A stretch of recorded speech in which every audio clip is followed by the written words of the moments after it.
కూటమిగా కలిసుండి అరాచక పాలన నుండి ప్రజలను విముక్తి చేసి జనరంజక పాలన ఇస్తామని చెప్పి వచ్చినటువంటి ప్రభుత్వం ఈరోజు కలిసి ఉండి పాలన సాగిస్తుందా లేక విడిపోయి తమ దారులు తాము ఏర్పాటు చేసుకునే విధంగా ముందుకు సాగుతుందా అనే అనుమానాలు చర్చ ఈ రోజు ప్రజల్లో నడుస్తూ ఉన్నాయి. కాబట్టి కూటమి ప్రభుత్వంలో ఉన్నటువంటి పక్షాలు ఏవైతే ఉన్నాయో వారు దీనికి సమాధానం చెప్పాలి. ఇంతవరకు జరుగుతున్నటువంటి చర్యలు గాని డెవలప్మెంట్స్ గాని చూస్తే పవన్ కళ్యాణ్ గారు తాము స్వతంత్రంగా ఒక దారిని ఏర్పాటు చేసుకుంటున్నారా, లేక తన ఇమేజ్ ని పెంచుకుని రేపు రాబోయే రోజుల్లో నాకు నేనుగా వెళ్ళినప్పుడు ఎలా వ్యవహరించాలనే దానికి ఇప్పటి నుంచే దారి పునాది ఏర్పాటు చేసుకుంటున్నారా, ఏమి జరుగుతుంది అనే అనుమానాలు ఈరోజు ప్రజల్లో రేకెత్తుతూ ఉన్నాయి. ఈ వ్యవహార తీరు చూస్తే అనేకమైనటువంటి అనుమానాలు ఈ రోజు ప్రజల్లో కలుగుతాం మనం చూస్తూ ఉన్నాం. ప్రభుత్వంలో ఉండి ఆ ప్రభుత్వం యొక్క ప్రతిష్టను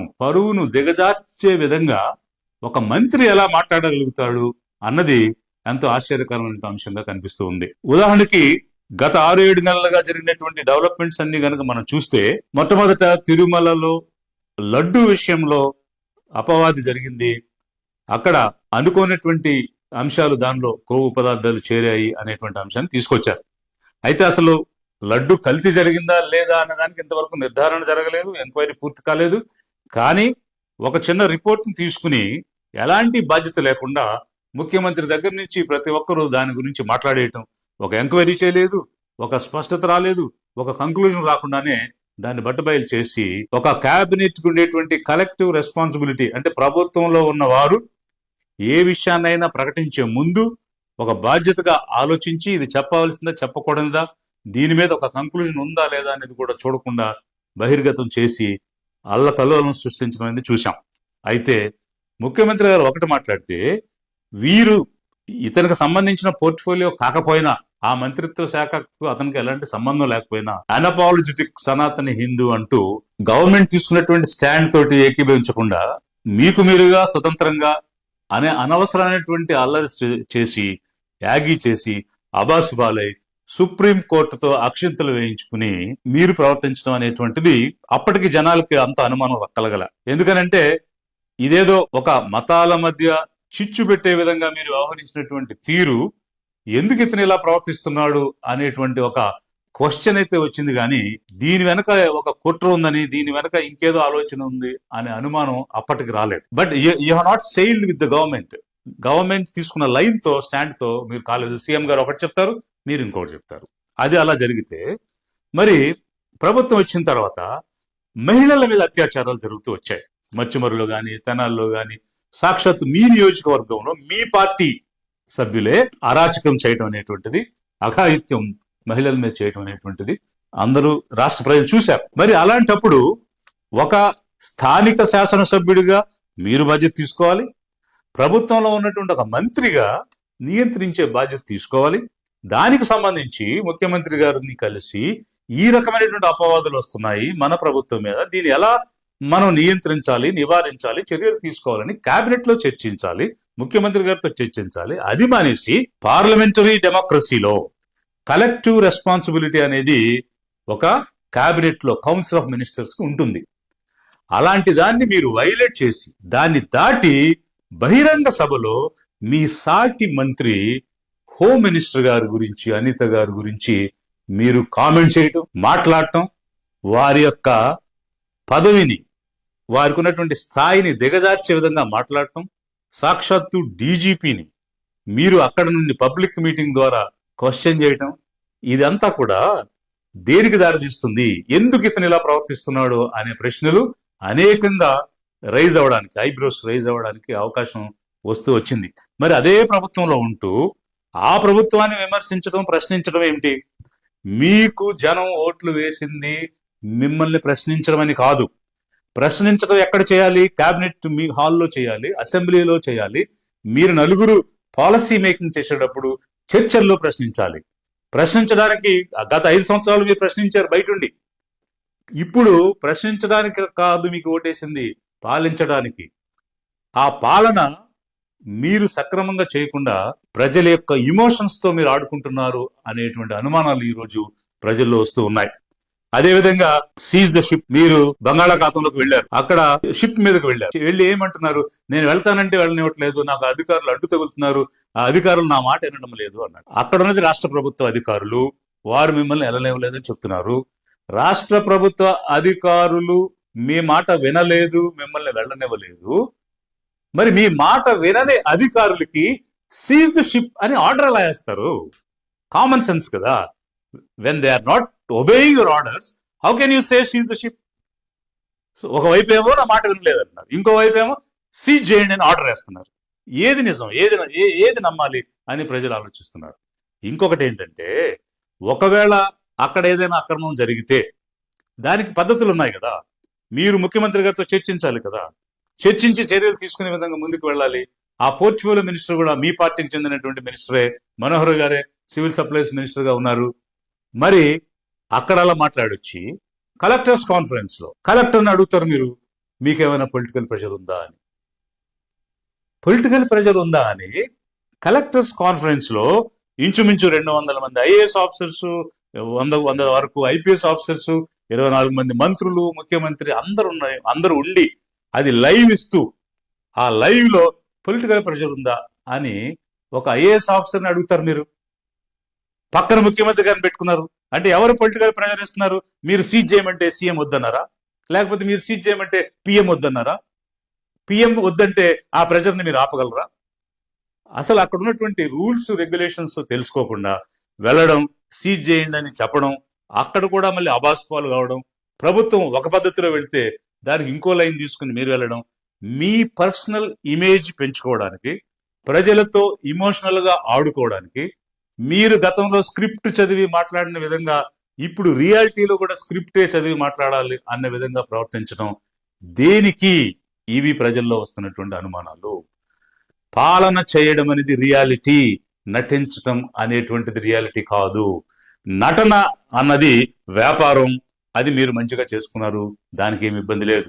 కానీ ఈ రోజు జనం ఓట్లు వేసింది పాలించడం కోసం, పరిపాలన ఇస్తారని. మరి తిరుపతి విషయంలో ఏం చేశారు? ముఖ్యమంత్రి గారు వచ్చారు, ఏం జరిగిందనేది సమీక్షించారు. ఎలా తప్పు జరిగింది, ఎలా జనం 6 మంది చనిపోయారు, 50 మంది గాయపడ్డారు, ఎందుకు ఇలా జరిగింది, ఎక్కడ పొరపాటు జరిగిందని చకచక తనకున్నటువంటి అనుభవంతో రివ్యూ చేశారు. ఏమేం చేశారు, డూస్ ఏంటి, డోంట్స్ ఏంటి అనేటువంటి అంశాలన్నీ కూడా, ఏమేమి నాన్ నెగోషియబుల్స్ పెట్టుకున్నారు, పద్ధతిగా వెళ్ళారా లేదా అని క్షుణ్ణంగా ఒక రివ్యూ చేసి దాని మీద ఒక యాక్షన్ ప్లాన్ ఇచ్చారు. ఎవరెవరు ఏం చేయాలి, ఎలా చేయాలి, మీరు వైకుంఠ దర్శనం అనేది 1 రోజు చేస్తారా, 10 రోజులు చేస్తారా, అది మీ ఆగమ శాస్త్రం ప్రకారంగా మీరు నిర్ణయం తీసుకోండి. ఏ ఆఫీసర్ ఏం చేయాలని స్పష్టంగా చెప్పి కొంతమందిని అక్కడి నుంచి ట్రాన్స్ఫర్ చేసి ఒక జ్యుడిషియల్ ఎంక్వైరీ ఆర్డర్ చేశారు. మీరు ప్రభుత్వంలో భాగస్వామి కాబట్టి మీరేం చేసి ఉండాలి? ముఖ్యమంత్రి గారితో కలిసి వచ్చి వారితో పాటు జరుగుతున్నటువంటి విషయాల్లో మీరు కూడా పాల్గొని, మీరు ఆ సమక్షంలో మీకు అనిపించినటువంటి అభిప్రాయాలు చెప్పాలి. కానీ మీ పోర్ట్ఫోలియో కాకపోయినా, మీకు సంబంధం లేకపోయినా, పోనీ ఓకే జనసేన పార్టీ అధ్యక్షుడిగా మీరు వచ్చి ఉంటే ప్రభుత్వం యొక్క స్టాండ్ ఏంటి అన్నది తెలుసుకుని దానికి లోబడి కదా మీరు మాట్లాడాలి. That is the collective responsibility constitution has given for the council of ministers. దానిని వైలేట్ చేస్తూ మీరు సొంతంగా బాధ్యత తీసుకోండి, క్షమాపణలు చెప్పండి అని మీరు ఒక లైన్ తీసుకున్నారు. మీరు ప్రొజెక్ట్ చేసుకోవడానికి జనంతో ఒక స్క్రిప్ట్ కి అనుగుణంగా, ముందుగా ఇచ్చిన వ్యూహానికి అనుగుణంగా ఎలా నేను పబ్లిక్ లోకి వెళ్ళాలి, ఎలా నా ఇమేజ్ పెంచుకోవాలి, జరుగుతున్న దానికి భిన్నంగా మాట్లాడి సిచ్యువేషన్ ఎలా హైజాక్ చేయాలి అని ఆలోచనతో మీరు చేశారు అనిపిస్తుందే తప్ప నిజంగా బాధ్యత తీసుకున్నారు అనిపించడం లేదు. ఒకవేళ మీరు వారిని చూసి చెలించి ఉన్నది నిజమైతే, బాధపడి ఉంటే ఖచ్చితంగా దీనికి ప్రత్యామ్నాయమైనటువంటి చర్యలు తీసుకోవాలి. అందుకోసం మొట్టమొదట నైతిక బాధ్యత వహించి నా సభ్యులతో నేను రెసిగ్నేషన్ చేయిస్తున్నాను, వారందరితోనూ రాజీనామా చేయిస్తాను, మిగిలినటువంటి సభ్యులు కూడా రాజీనామా చేయండి, చైర్మన్ కూడా రాజీనామా చేయండి. ఎందుకంటే ఎక్కడో ఢిల్లీలో ఉన్నవాడు ఎక్కడో తిరుచినాపల్లిలో యాక్సిడెంట్ జరిగితే మంత్రులు రిజైన్ చేస్తున్నారు. సాక్షాత్తు మీ ముందు మీరు పెట్టిన బోర్డు సమక్షంలో తప్పు జరిగింది, ఆ బోర్డు నైతికంగా రెసిగ్నేషన్ చేయాలా అవసరం లేదా? అది మానేసి ఏదో మాట చెప్పి చేతులు కడిగేసుకున్నట్టు క్షమాపణ చెప్పి చేతులు కడుక్కోవడం ఎలా బాధ్యత అవుతుంది? అంటే ఇక్కడ కనిపిస్తుంది ఏమిటంటే మీరు ఒక సమస్యను పరిష్కరించాలని గాని దానికి ఒక సరైనటువంటి సొల్యూషన్ ఇవ్వాలని కానీ కాదు ప్రయత్నం. జరుగుతున్న ప్రతి సిచ్యువేషన్ ని నేను ఎలా హైజాక్ చేయాలి, నేను ఎలా హైలైట్ కావాలి, ఎలా జనం ఇమోషన్స్ తో మనం ఆడుకోవాలి, రేపు రాబోయేటువంటి రోజులకి నేను దారి ఎలా ఏర్పాటు చేసుకోవాలి అనేటువంటి ఒక ప్రీ ప్లాన్ ఏమైనా ఉందా అనేటువంటి అనుమానాలు వస్తున్నాయి. కాదు అని అంటే ఎన్నికలకు ముందు మీరు చదివేటువంటి స్క్రిప్ట్లన్నీ కూడా ప్యాకేజ్ ప్రకారంగా ఉంటాయి, ప్యాకేజీని బట్టి స్క్రిప్ట్, దానిలో ఫోర్స్, దానిలో డెలివరీ ఉంటుంది అనేటువంటివి చాలా విన్నాం. మరి ఈ రోజు ప్రభుత్వం యొక్క లైన్ ని డీవేట్ అయ్యి, అంటే గవర్నమెంట్ తీసుకునే స్టాండ్ ని దానికి అనుగుణంగా మీరు ఉండకుండా డీవేట్ అయ్యి మాట్లాడటం, డీవేట్ అయ్యి వ్యవహరించడం, ఇక్కడ కూడా సినిమాలో స్క్రిప్ట్స్ మాదిరిగా డైలాగ్స్ చెప్పడం అనేటువంటిది చేస్తూ ఉన్నారు అని అంటే ప్యాకేజ్ ప్రాబ్లం ఉందా, ఇప్పుడు సరిగా టైంకి ప్యాకేజ్ అందడం లేదా, లేకపోతే రాబోయేటువంటి రోజుల కోసం మీరు దారులు వేసుకుంటున్నారా? ఇలా అనేకమైనటువంటి చర్చ జరుగుతుంది, అనుమానాలు ప్రజల్లో వస్తున్నాయి. వీటన్నిటికీ కూడా స్పష్టత ఇవ్వాలి. ఏది నిజం, ఏది నిజం కాదు, ఎందుకు ఇలా ప్రవర్తిస్తున్నాము అనేటువంటి అంశాల మీద ఒక స్పష్టత ఇవ్వాల్సిన అవసరం ప్రజలకు ఉందని లిబరేషన్ కాంగ్రెస్ పార్టీ డిమాండ్ చేస్తూ ఉంది. ఎందుకనంటే కూటమిగా ఏర్పడిన ప్రభుత్వం కలిసి ఉండి అభివృద్ధి చేస్తుంది, సంక్షేమాన్ని ఇస్తుంది, సుపరిపాలన చేస్తుంది అని ప్రజలు ఓట్లు వేశారు. ఒకవైపు మీకు వెన్నుదన్నుగా ఉన్నటువంటి అడ్మినిస్ట్రేటివ్ సెటప్ ఏదైతే ఉందో దానిని బలోపేతం చేసి మీరు అనుకునే పనులన్నీ కూడా లాస్ట్ మైల్లో డెలివరీ అయ్యే విధంగా స్ట్రెంగ్థెన్ చేయాలి. అలాంటిది మీరేం చేస్తున్నారు? వందల మంది IAS, IPS, IFS, civil service officers అందరినీ మీటింగ్ హాల్లో కూర్చోబెట్టి మంత్రులు అందరూ ఉండి లైవ్ టెలికాస్ట్ చేస్తూ కలెక్టర్ని గద్దిస్తారు, ఎస్పీని గద్దిస్తారు, వారిని బెదిరించి యాటిట్యూడ్ చూపించి రకరకాలుగా వేళ్ళు చూపిస్తూ తలని తిప్పుతూ ఒక డ్రామాటిక్ సిస్టమ్ లాగా మీరు మాట్లాడుతూ ఉంటే కార్యకర్తలు ఎలా ఫీల్ అవుతారు? మా కలెక్టర్ని తిట్టాడు, మా ఎస్పీని తిట్టాడు, భలే పడిందిలే అని కామన్ పీపుల్ అనుకుంటే అదే కలెక్టర్తో, అదే ఎస్పీతో మీరు అనుకునే సర్వీస్ డెలివరీ రేపు ఎలా చేయించగలుగుతారు? ఇదంతా ఒక వ్యవస్థ, వందల సంవత్సరాలుగా ఏర్పడినటువంటి ఒక వ్యవస్థ. ఎప్పుడు కూడా వ్యవస్థను మనం నిర్వీర్యం చేయకూడదు. వ్యక్తులు అనేవాడు అశాశ్వతం, వ్యవస్థ శాశ్వతం. దానిని మీరు కించపరుస్తున్నారు. మీరు ఇలాంటిది ఏదైనా తప్పు చేసిన అధికారిని వధించాలి అనుకుంటే, చర్య తీసుకోవాలనుకుంటే 4 గోడల మధ్య చేయండి.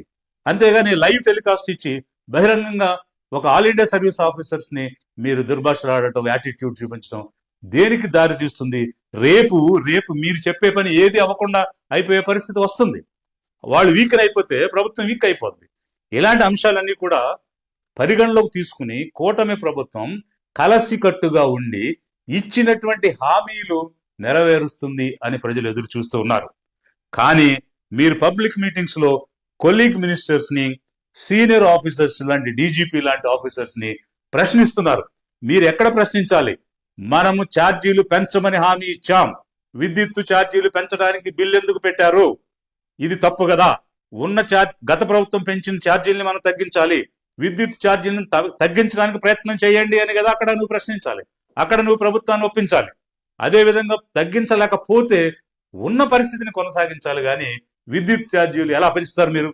మీరు ఇచ్చిన హామీ ఏంటి? మీరు చేసింది ఏంటి? అదేవిధంగా రైతుల కోసం సాయం చేస్తామని అనేక మార్లు చెప్పి అధికారంలో లేకముందు వ్యక్తిగత హోదాలో వెళ్ళి ఇబ్బంది పడినటువంటి రైతులకు మీ సొంత డబ్బులు ఇచ్చామని కూడా చెప్పుకున్నారు కదా.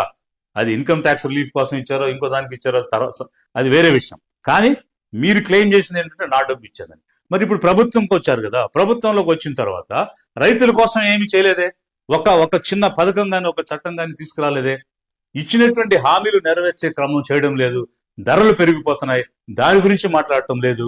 అవన్నీ మానేసి మీ వ్యక్తిగతమైనటువంటి ఇమోషన్స్ తో ఆడుకోవడానికి ప్రయత్నం చేస్తూ ప్రభుత్వం నుంచి మీరు దూరమై రేపు ఏదైనా పరిస్థితిలో మీరు సొంతంగా వెళ్ళినప్పుడు నేను ఆ రోజే చెప్పాను, ఆనాడే చెప్పాను, అప్పుడే నేను ప్రశ్నించానని చెప్పడం కోసం దారి ఏర్పాటు చేసుకుంటున్నారా, లేక ప్యాకేజీని ఇంప్రూవ్ చేసుకోవడానికి దారి ఏర్పాటు చేసుకుంటున్నారా అనే అనుమానాలు ప్రజల్లో వస్తూ ఉన్నాయి. వీటికి మీరు స్పష్టత ఇవ్వాల్సిన అవసరం ఉంది. సిలిండర్లు పంచినప్పుడు మీరు ఉంటున్నారు, పెన్షన్లు పంచినప్పుడు మీరు పార్టిసిపేట్ చేస్తున్నారు. అంటే ఏదైనా పనిచేయటప్పుడు మీరు క్రెడిట్ తీసుకుంటున్నారు. బట్ ఎక్కడైనా అత్యాచారం జరిగింది చర్య లేదు అని అంటే, తప్పు జరిగింది చర్య లేదంటే తిరుపతిలో జరిగిన, మచ్చుమరిలో జరిగిన అక్కడ మాత్రం మీరు డిస్క్రెడిట్ చేసుకుంటున్నారు. అంటే నాకు ఇది సంబంధం లేదు, అది హోమ్ మినిస్టర్ చేయాలి లేదా ఇంకొకరు చేయాలి అని you are discrediting your self. అలా ఎలా తప్పించుకుంటారు? It's collective responsibility. అందరూ కలిసి సమగ్రంగా పనిచేయాలి. కూటమి కలిసి పనిచేస్తుంది, కలిసి డెలివరీ చేస్తుంది, కలిసి ఇచ్చిన మాట నిలబెట్టుకుంటుంది అని ప్రజలు అనుకుంటున్నారు. మీ మార్గాలు మీరు చూసుకుని మీరు రేపు రోజుల్లో చేయబోయేటువంటి అంశాల కోసం ఇప్పటి నుంచే దారులు వేసుకునేటువంటి కుట్రలు కుతంత్రాలు చేస్తే ప్రజలు హర్షించే పరిస్థితిలో లేరు. మీరు ఇచ్చిన మాట నిలబెట్టుకోండి, ఇచ్చిన హామీలు నెరవేర్చండి. ప్రజలు కోరుకునే విధంగా కూటమిగా ఉండి మీరు చేయాల్సిన సర్వీస్ డెలివరీ చేయాలని లిబరేషన్ కాంగ్రెస్ పార్టీ డిమాండ్ చేస్తుంది. ప్రజల తరపున మాట్లాడుతుంది, ప్రజల తరపున గొంతునిస్తుంది, ప్రశ్నిస్తుంది. అందుకోసం మీ అవసరాల కోసం మీకు నచ్చినట్టుగా మీరు మాట్లాడి ప్రజల్ని కన్ఫ్యూజ్ చేయడం కాదు. ఇచ్చిన మాటలు, హామీలు నెరవేర్చడం కోసం మీరు గొంతెత్తండి, హామీలు నెరవేర్చడం కోసం ప్రశ్నించండి, హామీలు నెరవేర్చడం కోసం ప్రయత్నించండి, పని చేయండి, నటించకండి. పవన్ కళ్యాణ్ గారు కౌన్సిల్ ఆఫ్ మినిస్టర్స్ కి కలెక్టివ్ రెస్పాన్సిబిలిటీ అనేటువంటి ఒక రాజ్యాంగ ధర్మాన్ని విస్మరించి తనకు తానుగా స్వతంత్రంగా వ్యవహరించడానికి ఒక కేబినెట్ మంత్రి అయినటువంటి పవన్ కళ్యాణ్ గారు ఈ విధంగా పనిచేస్తూ వెళ్తూ ఉంటే, ముఖ్యమంత్రిగా ఉన్నటువంటి చంద్రబాబు నాయుడు గారు అలా చూస్తూ ఎందుకు మౌనంగా ఉన్నారు? ఇది ప్రజల్లో తలెత్తున్నటువంటి ప్రశ్న. ఇంత అనుభవం కలిగినటువంటి ముఖ్యమంత్రి, కేబినెట్ మినిస్టర్ గా ఉన్నటువంటి వ్యక్తి స్వతంత్రంగా వ్యవహరించడానికి, స్వతంత్ర దారులు ఏర్పాటు చేసుకోవడానికి, ప్రభుత్వం యొక్క ప్రతిష్టను, పరువును దిగజార్చే విధంగా మాట్లాడుతూ రాజ్యాంగ విరుద్ధమైనటువంటి ప్రవర్తన చేస్తూ ఉంటే, కలెక్టివ్ రెస్పాన్సిబిలిటీ నుంచి వీడి చేస్తూ ఉంటే ఎందుకు దీన్ని అలౌ చేస్తున్నారు? ఎందుకు మౌనంగా ఉంటున్నారు?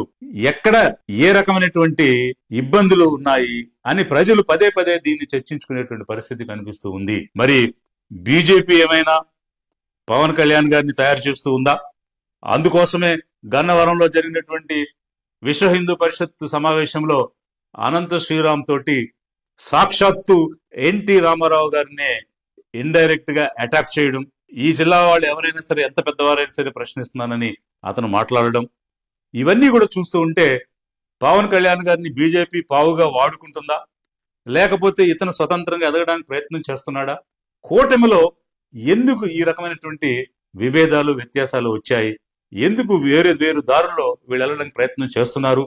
మరి ఇంత అనుభవం కలిగినటువంటి ముఖ్యమంత్రి దీన్ని సరిచేసి ప్రజలు ఏ కూటమికైతే కలిసి ఉంటారని ఓటేశారో, మేము కలిసే ఉన్నాము, కలిసే మేము ఇచ్చిన హామీలు నెరవేరుస్తాము అనేటువంటి ఒక ధైర్యాన్ని ప్రజలకు ముఖ్యమంత్రి గారు ఎందుకు ఇవ్వలేకపోతున్నారు? అనుమానాలకు దారితీసే విధంగా ఎందుకు మౌనంగా ఉంటున్నారు?